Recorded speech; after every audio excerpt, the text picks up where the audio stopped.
ঢাকা বিশ্ববিদ্যালয়ে জনপ্রশাসন সংস্কার ও আমাদের ভাবনা শীর্ষ আলোচনা ও মতবিনিময় সভা অনুষ্ঠিত।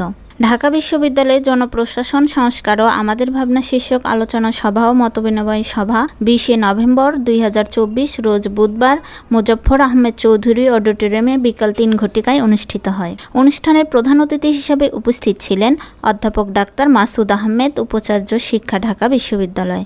বিশেষ অতিথি হিসেবে উপস্থিত ছিলেন অধ্যাপক ডাক্তার আকা ফিরোজ আহমদ, সংসদ সদস্য, জনপ্রশাসন মন্ত্রণালয়, ডক্টর মোহাম্মদ মিজানুর রহমান, সহযোগী গবেষক, institute of development policy and wash বিশ্ববিদ্যালয়, বেলজিয়াম, সাইফুদ্দিন আহমেদ প্রক্টর, ঢাকা বিশ্ববিদ্যালয়। মুখ্য প্রবন্ধক হিসেবে উপস্থিত থেকে কথা বলেন অধ্যাপক ফেরদৌস আরফিনা ওসমান, সাবেক চেয়ারম্যান, লোক প্রশাসন বিভাগ, ঢাকা বিশ্ববিদ্যালয়।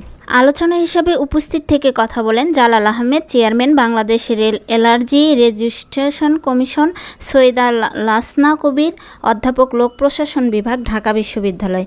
এ সময় আরও উপস্থিত ছিলেন সাবেক অতি সচিব মাহমুদ হাসান সহ বিশ্ববিদ্যালয়ের শিক্ষক শিক্ষিকা ও ছাত্রছাত্রীবৃন্দ। এ সময় উদার গণতান্ত্রিক রাজনৈতিক ও অর্থনৈতিক ব্যবস্থার বিকাশের পাশাপাশি জনপ্রশাসন ব্যবস্থার ধ্যান ধারণা, চিন্তা চেতনায় ব্যাপক পরিবর্তন আনার কথা বলেন শিক্ষার্থীরা।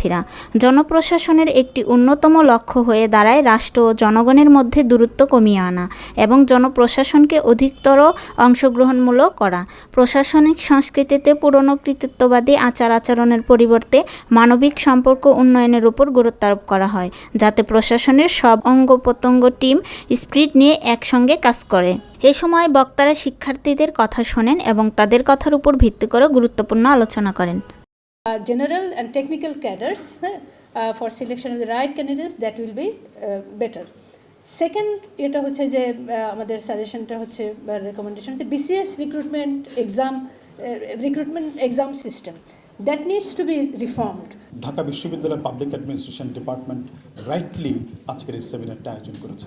আই এম শিওর এখানে কোশ্চেন আনসার সেশন আছে, বিভিন্ন পার্টিসিপেন্টরা পার্টিসিপেট করবে, সেখানে স্টুডেন্টরা পার্টিসিপেট করবে, আমাদের ডিসকাশন যারা আছেন অনারেবল ওনারা ডিসকাস করবেন এবং সম্মিলিতভাবে একটা ভাইব্রেন্ট ডিসকাশনের মধ্য দিয়ে যে রিকমেন্ডেশনসগুলো আসবে সেগুলোই এই কমিশনের কাছে উপস্থাপন করা হবে। অফিসিয়ালি পাবলিক অ্যাডমিনিস্ট্রেশন ডিপার্টমেন্ট তাই করবে আমি বিশ্বাস করি। আমার যে রাজনৈতিক ব্যবস্থাপনায় রাজনৈতিক দলগুলোর মধ্যে জবাবদিহিতা নাই, সেই রাজনৈতিক দল প্রশাসনও তার কাছে জবাবদিহি করবে কিনা বা সেই মেকানিজমে যাবে কিনা সেটা একটা বড় প্রশ্ন। কাজেই আমার রাজনৈতিক দলের সংস্কার, রাজনৈতিক ব্যবস্থার সংস্কার এটা আগে জরুরি। প্রত্যেকেই যে যে অবস্থানে আছি আমরা, আমাদের সেই অবস্থান থেকে এটা আমাদের উপরে ইম্পারেটিভ, এটা একদম দায়িত্ব যে এটাকে চালু রাখা, এটাকে সফল হতে সাহায্য করা। এসএসসির পর ঢাকা বিশ্ববিদ্যালয়ে এসে এই 4 বছর প্রিপারেশন নেওয়ার চেয়ে একেবারে BCS দিয়ে দিলে ঝামেলা শেষ। I like this idea. কেন আমি লাইক করেছি? কারণ সিঙ্গাপুরে উদাহরণ আসছে এখানে। সিঙ্গাপুরে যেটা তারা করে, ওই ক্যাচ দেম ইয়াং একটা কথা আছে। সো তারা স্কুল পর্যায় থেকে বাচ্চাদেরকে পিক করে যে কে কোন দিকে ভালো করতে পারে। এই যে অ্যাপটিচিউডের কথা আসলো, ভারতে অ্যাপটিচিউড টেস্টের কথা, এই যে ঝোঁক যেটা বলে, অ্যাপটিচিউড যেটা বলে, তাই না? যেহেতু সিঙ্গাপুর উন্নত দেশ, সো টাকা পয়সার অভাব নেই যে আমি প্রাইভেট ইউনিভার্সিটিতে পড়তে যাবো অথবা ডাক্তারি পড়তে যাবো, 30 লক্ষ টাকা লাগবে, টাকা পাবো কোথায়, এই চিন্তা তো কম। সো তারা ইয়াং বাচ্চাদেরকে ঝোঁক অনুযায়ী তারা আলাদা করে ফেলে। আমরা দেখি 4 ধরনের সরকার ব্যবস্থা। এক হচ্ছে আপনার নির্বাচিত সরকার, 2 হলো সামরিক সরকার, 3 হলো তত্ত্বাবধায়ক সরকার এবং 4 হচ্ছে বিপ্লব পরবর্তীত যে সরকার আমরা দেখছি তার। এখন বর্তমানে যে বিপ্লব পরবর্তীত সরকার, তারা রাইটলি মেনশন 20টা কমিশন করেছেন স্ট্রেংথেন করার জন্য। আসলে আমাদের এই বিপ্লবী সরকারের প্রতি আমাদের প্রত্যাশা অনেক বেশি, যার জন্য আমাদের জনপ্রশাসন কমিশনের প্রতিও আমাদের অনেক বেশি প্রত্যাশা, আমাদের হোপ যে ওনারা করবেন। এখন সংস্কার কার্যক্রম সংস্কার প্রস্তাবনাও করবেন এবং ইমপ্লিমেন্টেশনের জন্য একটা বড় ফ্রেমওয়ার্ক দেওয়ার চেষ্টা করবেন আমরা আশা করি। সরকারি চাকরি আইন এসেছিল 2018 সালে, তার আগেও আইন ছিল। সরকারি চাকরি আইনের খসড়া আসলো 2008 সালে। আপনারা যদি পাবলিক সার্ভিস অ্যাক্ট 2018 আর্টিকেল 32 পড়ে দেখেন, ওখানে শাস্তির কথা বলা আছে, দণ্ড, লঘু দণ্ড। প্রথম দণ্ডটা কি জানেন? তিরস্কার, রেপ্রিমেন্ট। তুমি যদি অপরাধ করো তোমাকে আমি তিরস্কার করবো। ও তো কোনো শিশু বাচ্চা না যে অপরাধ করছে তোমাকে আমি চকলেট দিব না। তিরস্কার করা কি কোনো শাস্তি হতে পারে?